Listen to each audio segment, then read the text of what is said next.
I see you, and I will bless you. I see the way you've been holding it all together, smiling on the outside, crumbling on the inside. You've been asking silently, God, do you still see me? Yes, I do. Before anyone noticed the tears you wiped away, I saw them. Before the disappointment even had words, I felt it. And I want you to hear me clearly. I will bless you, not because you earned it, not because you steer perfect, but because I love you. You've measured yourself by your failures. You've questioned your worth based on your progress. But my blessing isn't based on your performance. It's based on my promise. And I never break my word. You thought the delay meant I changed my mind. You thought the silence meant I was done. You thought the pain meant I had walked away. But I was preparing, protecting, positioning.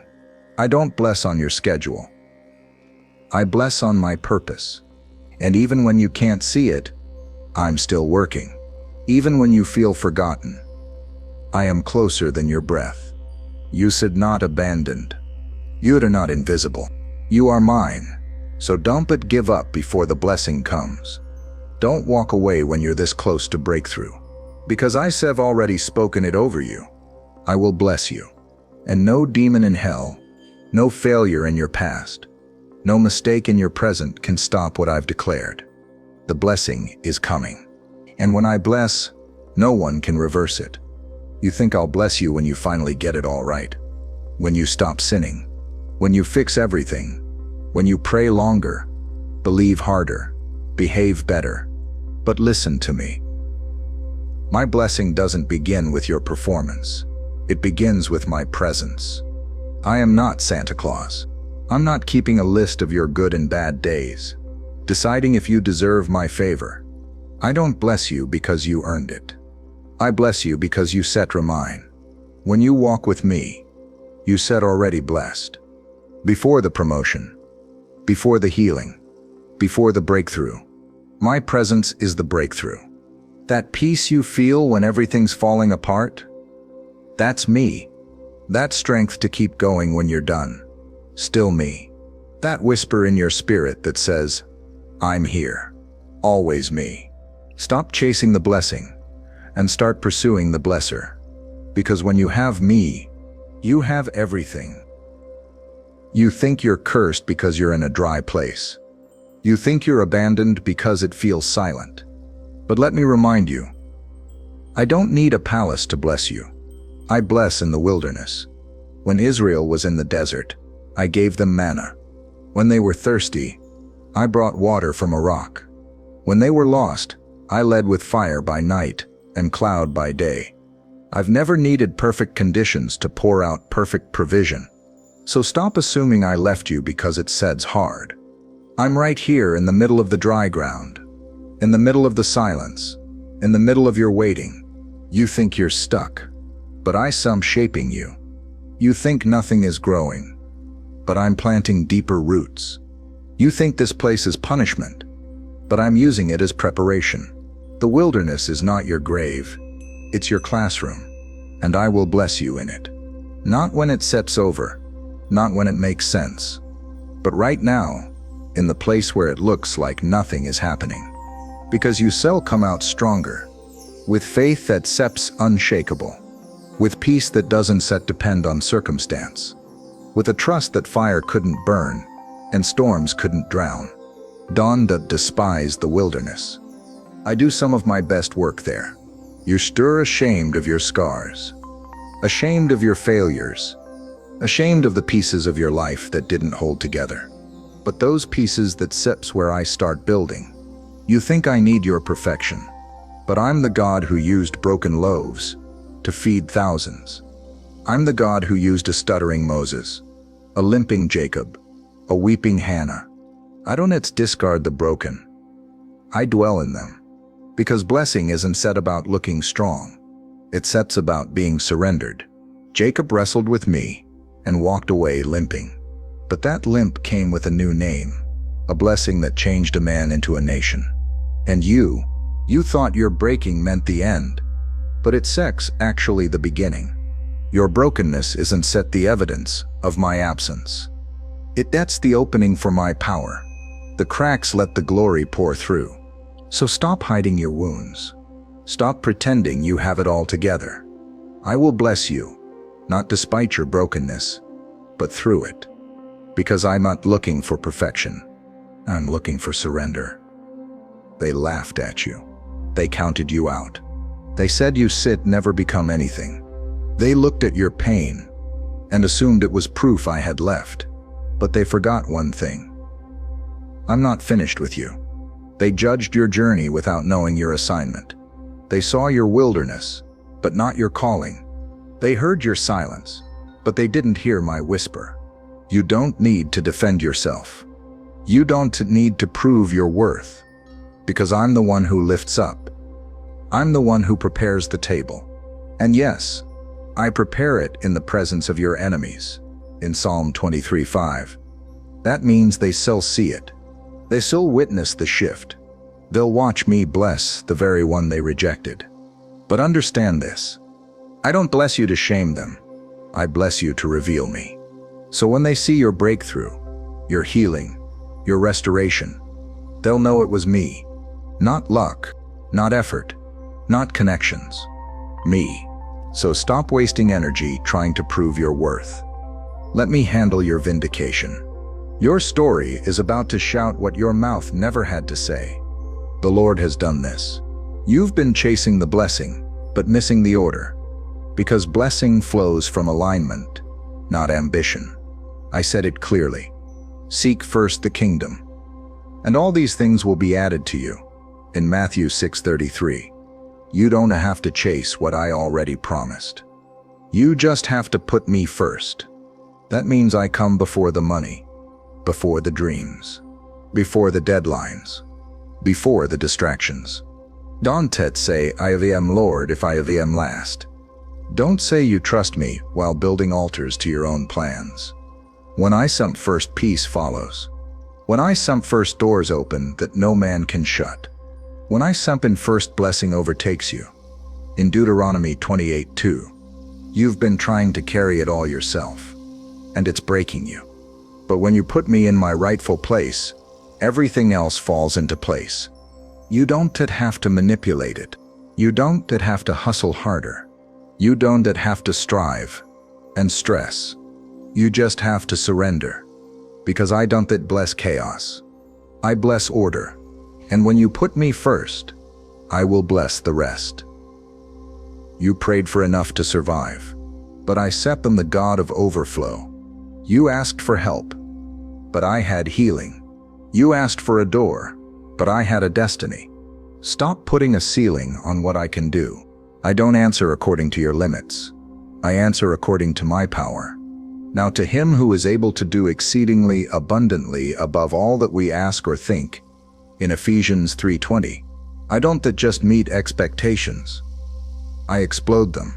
You're praying small prayers because you're afraid of disappointment, but I'm not afraid of your faith. I invite it. I reward it. I respond to it.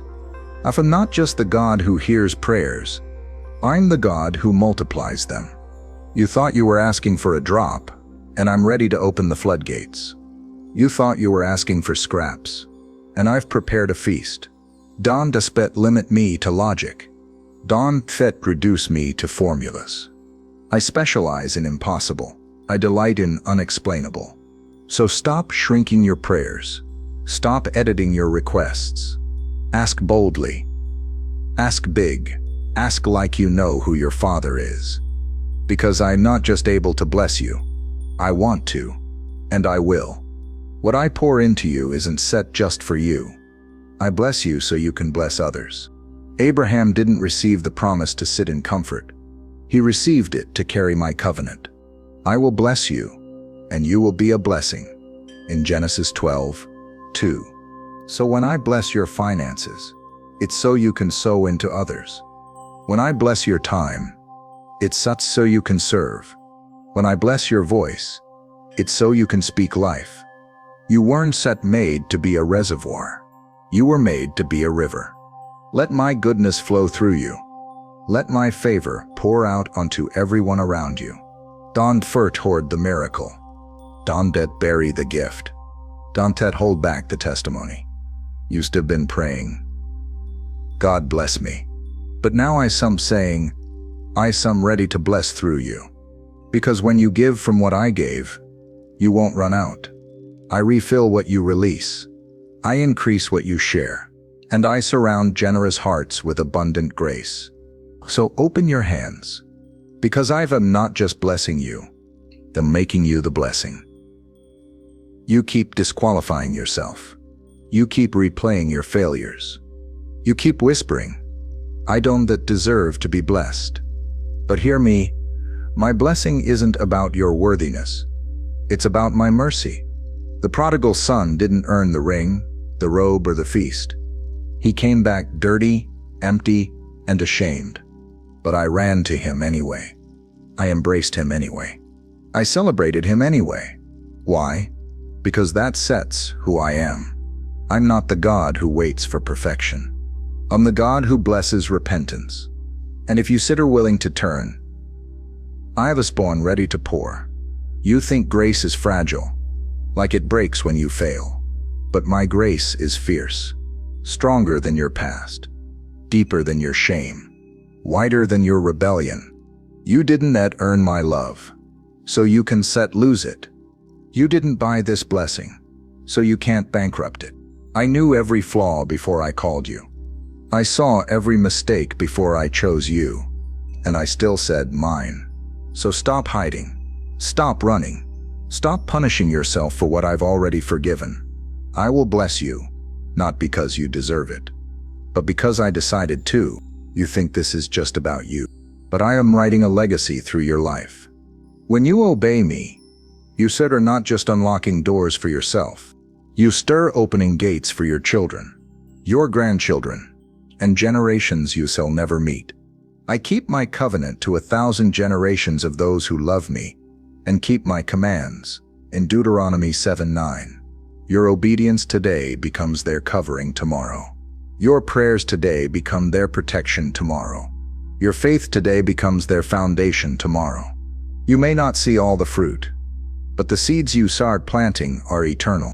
So keep standing, keep praying, keep sowing. Because I'm not just blessing you, I'm blessing through you. They shall walk into rooms you never entered. They shall reap harvests you never saw. They shall carry fire you helped ignite. And when they rise, they shall know, this blessing didn't start with me. It started with someone who chose to follow God, no matter what. That someone is you. And I will bless your generations because of it. You are afraid at one pit last. Afraid the blessing will fade. Afraid that one wrong move will make it all collapse. But hear me. I don't bless with strings attached. I bless with covenant. I am not a seasonal God. I'm not faithful for a moment. I'm faithful for eternity. Surely goodness and mercy shall follow you all the days of your life. In Psalm 23:6. That means my blessing doesn't stop when it gets hard. It doesn't instead expire when you get tired. It doesn't run out when you reach old age. When you walk through fire, I'm blessing you with protection. When you walk through sorrow, I'm blessing you with comfort. When you walk through loss, I'm blessing you with restoration. And when your final breath comes, my blessing doesn't end. It only begins again in glory. Because the ultimate blessing isn't a house, a job, or a miracle. It sets me. It sets eternal life in my presence. It's peace that never ends. It's joy that never runs dry. So don't live afraid of losing what you didn't earn. I don't change my mind about my children. And if you're mine, you're blessed until the very end. You've waited long. You've cried deep. You've battled doubt in the silence. But I haven't forgotten a single moment. I will bless you. Not just in ways you can see, but in ways you'll only understand later. You've been looking for signs. I've been preparing the season. You've been asking, when? I've been whispering, soon. And when it comes, it will come fast. Suddenly. overflowing, uncontainable. But don't give up now. Don't stop believing just because the ground still looks dry. The seed is buried, but it sets not dead. It sets growing in silence. I am not done with your story. I'm not done with your life. I'm not done with the promise I made. So walk by faith. Stand in trust. Wait with expectation. Because I've already declared it. I will bless you. And no one, no voice, no devil, no failure can stop what I've spoken. It sets coming. Hold on.